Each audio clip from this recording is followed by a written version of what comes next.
안녕하세요. 이슈타파 최봉기입니다. 오늘은 우리 언론에서는 다루지 않는 내용으로 방송을 하려고 합니다. 중국의 정치, 경제, 군사, 외교, 문화와 같은 인기 분야는 아니지만 어쩌면 중공으로 봐서는 이보다 더욱 중요하고 근본적인 문제는 없을 것입니다. 시청자 여러분께서는 지금 중국 공산당 당원들이 점점 사라져가고 있다는 얘기 혹시 들어보셨습니까? 아시겠지만 공산국가에서는 공산당은 정부 권력을 독점하고 정권을 지탱하는 대들보입니다. 그런데 만약 이 공산당 당원들이 모두 탈당해버린다면 공산당은 어떻게 될까요? 소련이 해체되면서 냉전이 끝났고 전 세계 사람들은 공산주의가 우리 인류 역사에서 영원히 사라졌다고 기뻐했습니다. 하지만 공산주의는 형태와 수단을 바꿔서 우리나라뿐만 아니라 미국과 서구 등 전 세계로 우리도 모르는 사이에 퍼져 있었습니다. 공산주의는 역사상 늘 전쟁과 기근, 살인과 폭정을 초래해 왔습니다.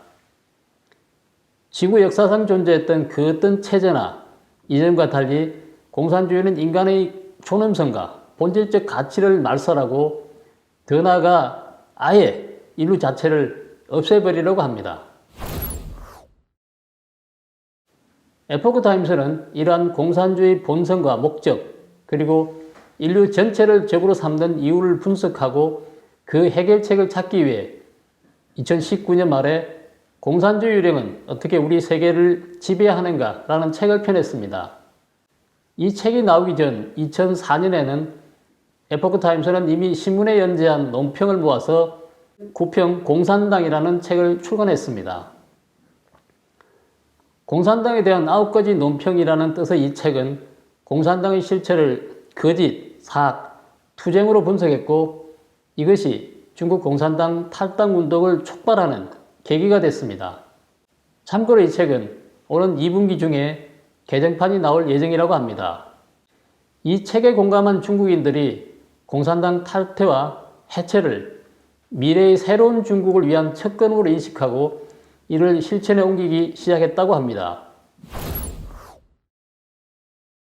공산당 탈당운동은 2005년 에포크타임스에서 처음 시작했습니다. 2021년 2월 말 현재 중국 공산당과 그 하위 조직인 공천당, 소선대에서 탈퇴 성명을 발표한 중국인이 얼마나 될까요? 중국 공산당은 28세 이상이고 공산주의 청년단은 14세에서 28세, 소년 선봉대는 유소년 조직을 말합니다. 이를 가리켜 중국 공산당 3대 조직이라고 합니다. 그런데 우리나라 언론은 중국 공산당은 탈당에 대해 전혀 다루지 않기 때문에 한국인들은 중국 공산당 탈당이 무엇인지조차 모르고 있을 것입니다. 여기서 질문 하나 드리겠습니다.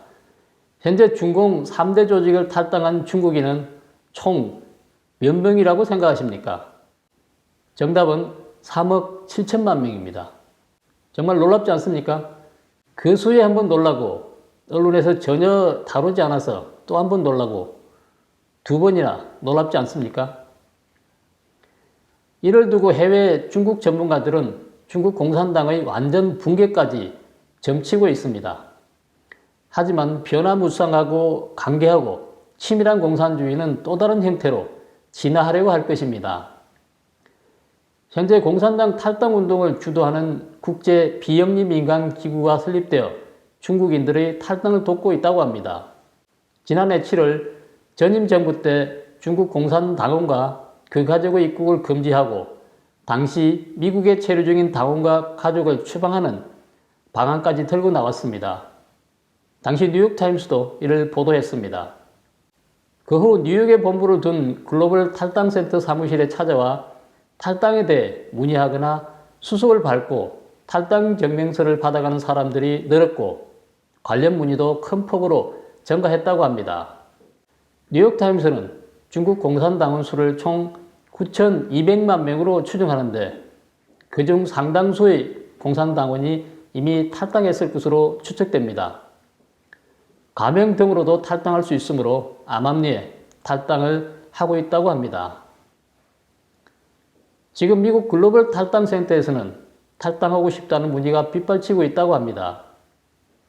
지금까지 탈당 증명서는 무료로 발급해줬는데요. 미국에서 추방될지도 모른다는 불안감 때문에 중국인들의 문의가 급증해 탈당 센터 인원을 충원하는 바람에 현재는 소정의 수수료를 받고 탈당 증명서를 발급해 주고 있다고 합니다.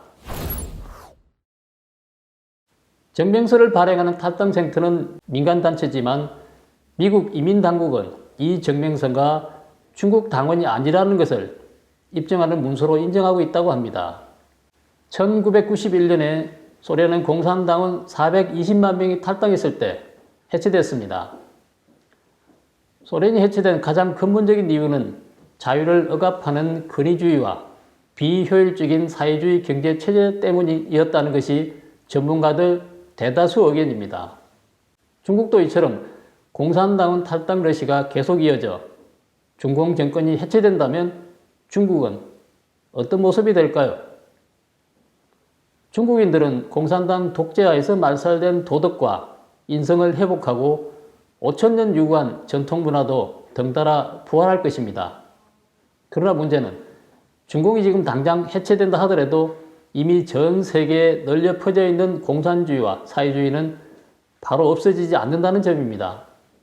공산주의는 지난 수십 년간 치밀한 계획하에 자유민주주의 국가 깊숙이 침투해 뿌리를 내려서 이미 우리 생활의 일부가 되었기 때문입니다. 선진국에서 흔히 볼 수 있는 고세율, 고복지 이러한 것들은 사실 공산주의의 또 다른 형태입니다. 페미니즘, 환경운동, 그리고 미국에서 유행하고 있는 정치적 올바름 PC운동도 마찬가지입니다.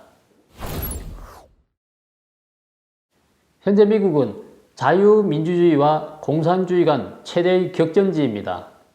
공산주의 유령은 어떻게 우리 세계를 지배하는가 책 내용에 따르면 전 세계를 집어삼키고 있는 공산주의의 궁극적 목적은 인류로 하여금 신을 등지게 하고 인류 자체를 없애는 것이라고 합니다. 지금 벌어지고 있는 가치전쟁, 문명대결에서 자유민주주의가 이기는 방법은 무엇일까요? 복잡한 이 시대를 살고 있는 우리들은 공산주의 실체와 목적, 그리고 또 공산주의가 법률, 정치, 가정, 교육 등 사회 전반에 얼마나 깊숙이 침투해 있는지 명확히 알아야 합니다. 에포크타임스가 이 일을 명확히 알고 사람들에게 알리는 일을 하고 있습니다. 지난해 있었던 미국 선거에 대해 각자 입장은 다를 수 있겠지만 저는 개인적으로 이것이 단순히 공화당과 민주당, 트럼프와 바이든의 경쟁이 아니라 전통과 사회주의, 선거학, 신과 공산주의 악령 사이의 결전, 다시 말해서 정사대전이었다고 생각합니다. 지금 벌어지고 있는 정사대전의 악의 축에는 중국 공산당이 있습니다. 반드시 중공이 사라져야만 인류에게는 희망과 미래가 있다고 해도 과언이 아닙니다. 공산주의 유령의 근본적인 특징은 수단과 방법을 가리지 않고 신앙, 종교, 도덕, 문화, 가정, 예술, 교육, 법률 등 모든 분야의 전통을 파괴하여 사람들을 도덕적으로 타락시켜 영원히 솟아날 수 없는 심연의 나락으로 떨어뜨리고 있습니다. 자유민주주의 국가이자 전 세계의 치안을 담당하는 경찰국가 미국마저도 현재 공산주의에 크게 물들어 있는 상황입니다. 공산당의 본질적인 유전자는 통제, 감시, 거짓, 기만, 정오, 대립 등등 일일이 열거할 수 없을 정도로 많습니다. 문제는 현재 전 세계 사람들이 자신도 모르는 사이에 공산주의 사상에 물들어 있다는 점입니다. 한 발짝만 뒤로 물러서서 크게 그리고 넓게 보면 갖가지 공산주의 요소들을 볼 수가 있습니다. 하지만 사람들은 이미 중공이 전 세계에 퍼뜨린 독소에 중국되어 무엇이 옳고 무엇이 그런지 그 기준을 명확히 알지 못하고 있습니다. 정말 안타까운 현실입니다. 다음에 기회가 된다면 공산주의 유령은 어떻게 우리 세계를 지배하고 있는가를 주제로 우리 사회에 침투한 공산주의 현황에 대해 자세히 이야기를 나누고 싶습니다. 오늘 방송은 여기까지 하겠습니다. 이 방송이 마음에 드신다면 구독, 댓글, 좋아요를 눌러주시고 지인들과 공유해 주시기 바랍니다. 감사합니다.